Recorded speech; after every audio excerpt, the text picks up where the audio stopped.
राम राम दोस्तों। मैं अरुण कुमार डायरेक्ट वैदिक रेमेडी चैनल में एक बार फिर से आपका स्वागत करता हूं। दोस्तों, आज चर्चा करेंगे चंद्र और केतु की युति की। कुंडली में जब भी चंद्र और केतु किसी एक भाव में उपस्थित होते हैं तो क्या संकेत मिलते हैं। Understanding of moon and Ketu conjunction in your horoscope. Ketu को अगर हम समझें तो केतु शनि और राहु की तरह ही कार्मिक प्लेनेट है।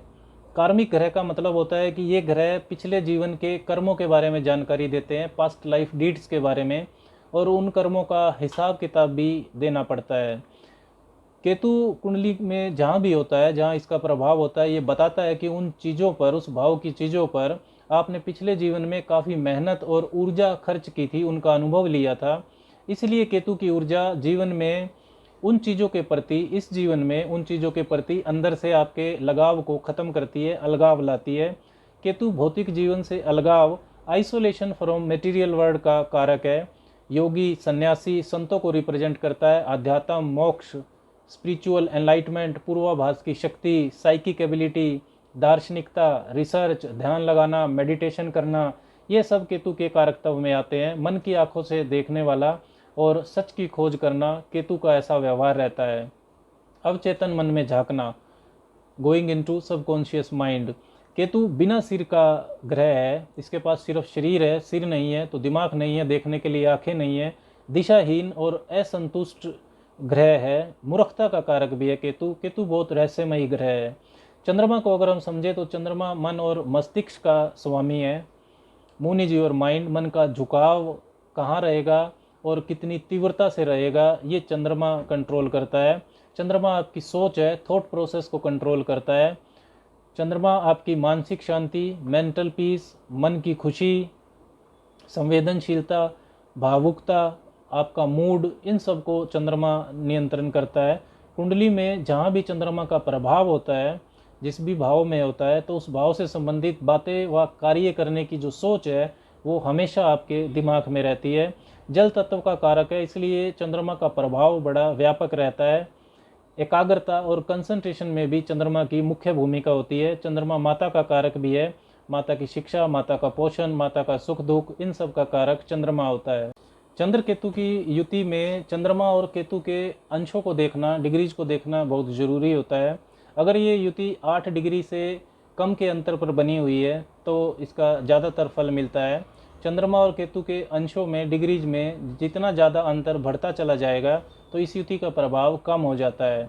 अब चंद्रमा आपके मन का झुकाव तय करता है, मन की खुशी का कारक है, मानसिक शांति का भी। तो आजकल के मेटेरियलिस्टिक टाइम में, भौतिकवाद के दौर में, जाहिर है कि मन की खुशी भौतिक चीज़ों से ही मिलेगी। अच्छा घर, अच्छी पत्नी, धन दौलत, इन सब से मन की खुशी मिलेगी। लेकिन केतु की ऊर्जा कहती है कि अध्यात्म, स्पिरिचुअलिटी की तरफ चलो। संसारिक भौतिक चीज़ें ये सब व्यर्थ हैं, नश्वर हैं। इसलिए इतना तो तय है कि ये युति मन में दुविधा पैदा करती है। कन्फ्यूजन इन थॉट प्रोसेस ये रहेगा। आपको खुद ही पता नहीं चलेगा कि आपका मन कैसे खुश होगा, कब खुश होगा। कन्फ्यूजन और दुविधा रहने वाली है आपके व्यक्तित्व में, क्योंकि चंद्रमा लगन, लगनेश व सूर्य के साथ आपके व्यक्तित्व, पर्सनैलिटी का निर्धारण करता है। इस तरीके का फल आप को मिलेगा ही, चाहे ये युति किसी भी राशि या किसी भी भाव में ही क्यों ना हो। केतु क्योंकि दिशाहीन ग्रह है, बिना आँखों का, बिना दिमाग का, तो आपकी सोच में एकाग्रता, कंसंट्रेशन, ये आपकी सोच में नहीं होंगे। आपके विचार किसी से मिलेंगे नहीं। दूसरों को भी आपके विचारों को समझने में बहुत परेशानी आएगी। आपको अपनी खुशी, अपने दुख के बारे में ही क्लैरिटी नहीं होती, साफ साफ नहीं पता होता, तो दूसरों की खुशी का भी आप ख्याल नहीं रख पाएंगे। किसी के साथ भी परस्पर समझ, म्यूचुअल अंडरस्टैंडिंग बनाने में आपको परेशानी होगी। सामने वाले लोगों को लगेगा कि आप बहुत मूडी हैं, और आप इस तरीके से होते भी हैं, बहुत जल्दी खुश हो जाने वाले और बहुत जल्दी दुखी हो जाने वाले। यही चीज़ें अवसाद का कारण बनती हैं। सोच में नकारात्मकता आती है, नेगेटिव थॉट प्रोसेस हो जाता है। लोगों से भावनात्मक संबंध, इमोशनल रिलेशनशिप बनाने में परेशानी होगी। डिप्रेसिव टेंडेंसीज बढ़ जाती हैं। दोस्तों, चंद्रमा जल का कारक है। जल में जैसे जो रंग मिल जाता है वो वैसे ही रंग का हो जाता है। चंद्रमा का भी उसी तरीके का स्वभाव है। चंद्रमा बचपन का, बच्चों का, चाइल्डहुड का कारक भी है। 0 से 8 वर्ष तक की जो आयु होती है उसको चंद्रमा नियंत्रित करता है। तो जैसे बच्चे के आसपास जैसा माहौल होता है, सराउंडिंग होती है, बच्चे वैसे ही बन जाते हैं। उसी तरह चंद्रमा के ऊपर भी साथ बैठे हुए ग्रह का प्रभाव बहुत इंटेंस होता है, बहुत तेज़ी से पड़ता है। इसलिए ये तो तय है कि चंद्र केतु की युति में केतु डोमिनेट करने वाला है, केतु के गुण ज़्यादा हावी होंगे चंद्रमा पर। तो मन आपका अस्थिर रहेगा, दुविधा, कन्फ्यूजन व असंतुलित जो थॉट प्रोसेस है वो आपका रहने वाला है। केतु जहाँ बैठता है वहाँ आलोचना भी करता है, तो आप बहुत असंतुष्ट रहेंगे, इसीलिए आलोचना भी बहुत करेंगे। आप अपनी व दूसरों की आलोचना करने के कारण ही आपकी जो म्यूचुअल अंडरस्टैंडिंग है उसको बनने में किसी से भी परेशानी होगी। अब ये युति ज़्यादा खराब फल कब देती है? जब चंद्रमा कमज़ोर होता है और केतु ज़्यादा ताकतवर होता है। चंद्रमा कमज़ोर से मतलब है जब आपके अंदर इमोशनल बैलेंस, जो भावुकता है, संवेदनशीलता है, वो ज़्यादा होती है। चंद्रमा विशेषकर जब जलीय राशियों में होता है, कर्क, वृश्चिक और मीन राशि में, तब ये आपके अंदर ज़्यादा भावुकता देता है, ज़्यादा सेंसिटिव हो जाते हैं आप। कर्क राशि का तो स्वामी है चंद्रमा, स्वराशि का होता है, लेकिन उसमें भी भावुकता ज़्यादा होती है। वृश्चिक में चंद्रमा नीच का होता है और मीन राशि कल्पना की राशि है, इमेजिनेशन की। इसके अलावा जो वायु तत्व की राशियाँ हैं, मिथुन, तुला और कुंभ, उन राशियों में भी चंद्रमा अस्थिरता देता है, इमोशंस में ज़्यादा भावुक बनाता है। इसके अलावा अगर चंद्रमा पर 6, 8, 12 स्वामियों का प्रभाव है तब भी चंद्रमा कमज़ोर होता है। नववांश कुंडली में अगर चंद्रमा कमज़ोर हो रहा है तब भी ये कमज़ोर होता है। अगर आपका जन्म अमावस्या के आसपास का है उस वक्त चंद्रमा बहुत कमज़ोर होता है। मतलब अगर आपका जन्म अमावस्या से 4-5 दिन पहले का है या 4-5 दिन बाद का है तब भी डार्क मून चंद्रमा में कमज़ोरी होती है।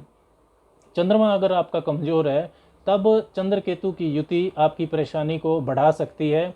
ज़्यादा तनाव लेना, साइकोलॉजिकल बैगेज को बढ़ाना, नकारात्मक सोच, आत्मविश्वास की कमी, सही समय पर सही निर्णय ना ले पाना, उदास रहना, अकेला रहना अवसाद दे सकता है, मानसिक रोग दे सकता है, आपराधिक प्रवृत्ति, क्रिमिनल टेंडेंसी को भी बढ़ा सकता है और इस तरीके का डिप्रेशन दे सकता है जिसका कारण आपको पता नहीं चलेगा।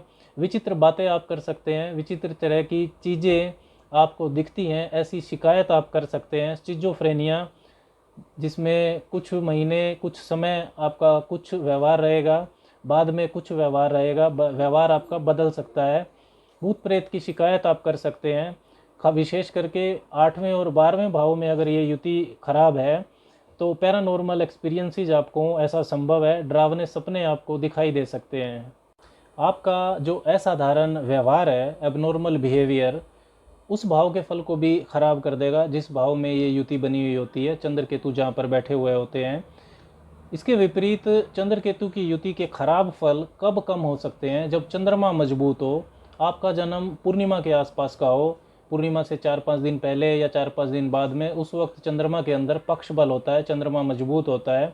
या ये युति पृथ्वी तत्व की राशियों में हो, वृष, कन्या या मकर में, तो उसमें भी जो आपकी सोच में प्रैक्टिकल अप्रोच है, स्टेबल एलिमेंट है, स्थिरता का जो तत्व है वो मजबूत होता है। या आपकी कुंडली में बुद्धि के ग्रह मजबूत हों, यानी कि बुध मजबूत हो, भौतिक बुद्धिमत्ता, मेटेलिस्टिक इंटेलिजेंस का कारक है बुध। या बृहस्पति मजबूत हो, बृहस्पति आध्यात्मिक जो बुद्धिमत्ता होती है, स्पिरिचुअल इंटेलिजेंस का कारक है, डिवाइन ब्लेसिंग्स का कारक है, ईश्वरीय कृपा का कारक है। इसके अलावा अगर आपकी कुंडली में मंगल मजबूत है, यानी कि आपकी इच्छा शक्ति मजबूत है, तब भी ये युति कम खराब फल देगी। आपका मन अगर कमज़ोर है तो इच्छा शक्ति और बुद्धि परेशानी से बाहर निकाल सकती है। इन ग्रहों का सपोर्ट अगर आपकी कुंडली में अच्छा है तो चंद्र केतु की युति आपको अच्छा परिणाम भी दे सकती है। रिसर्च के जो अन्वेषण के क्षेत्र है, क्योंकि केतु जड़ों का कारक है, रूट्स का, तो साइंटिफिक रिसर्च, विशेष करके पुरातत्व विभाग, जीवाश्म विभाग, मेडिकल फील्ड, साइकोलॉजी, स्पिरिचुअल जो हीलिंग होती है, astrology, occult, mysticism, social service, इन क्षेत्रों में आप अच्छा कर सकते हैं, तरक्की कर सकते हैं। ऐसे क्षेत्र जिनमें भौतिक लाभ की प्रमुखता, मेटेरियलिस्टिक गेन की प्रमुखता कम हो, वहाँ ये युति अच्छा फल दे सकती है। दोस्तों, चंद्र केतु की युति में माता के साथ संबंध में भी वैचारिक दूरी हो सकती है। आपको ऐसा लग सकता है कि माता आपसे प्यार नहीं करती, डिस्टेंट रिलेशन हो सकता है, या माता किसी का अपने कैरियर की वजह से आपसे दूर रह सकती है। लेकिन इस युति पर अगर गुरु या शुक्र का शुभ प्रभाव आ जाए, शुभ दृष्टि आ जाए, या आपके चौथा भाव या चौथे भाव का स्वामी अगर मजबूत है, तब आपकी माता स्पिरिचुअल हो सकती हैं, आध्यात्मिक हो सकती हैं और आध्यात्मिक तरीके से ही आपका पालन पोषण कर सकती हैं। दोस्तों क्या करना चाहिए अगर चंद्र केतु की युति आपको परेशान कर रही है, ये खराब राशि में है, खराब भावों में बनी हुई है, मन परेशान है, किसी को आपकी बात समझ में नहीं आ रही है, चंद्रमा या केतु की दशा भी चल रही है, तब आपको भगवान शिव से बात करनी चाहिए। आप हर रोज़ भगवान शिव के चित्र के सामने बैठिए, घी का दीपक जलाइए और 15 मिनट 20 मिनट जितनी देर आप कंसंट्रेट कर पाएँ आप उनका ध्यान कीजिए। जो भी बातें आपके मन में आती है आप उनके सामने बैठकर बोलिए, ज़रूर आपको लाभ दिखाई देगा। शिव पुराण की एक पुस्तक आप लेकर आ सकते हैं, उसको हर रोज़ आधा घंटा पढ़िए, तो ये निश्चित लाभ देने वाला उपाय है। इसके अलावा अगर संभव हो तो आप एकादशी का व्रत कर सकते हैं, महीने में 2 एकादशी आती हैं और एकादशी से 2-3 दिन 4 दिन बाद पूर्णिमा या अमावस्या आती है।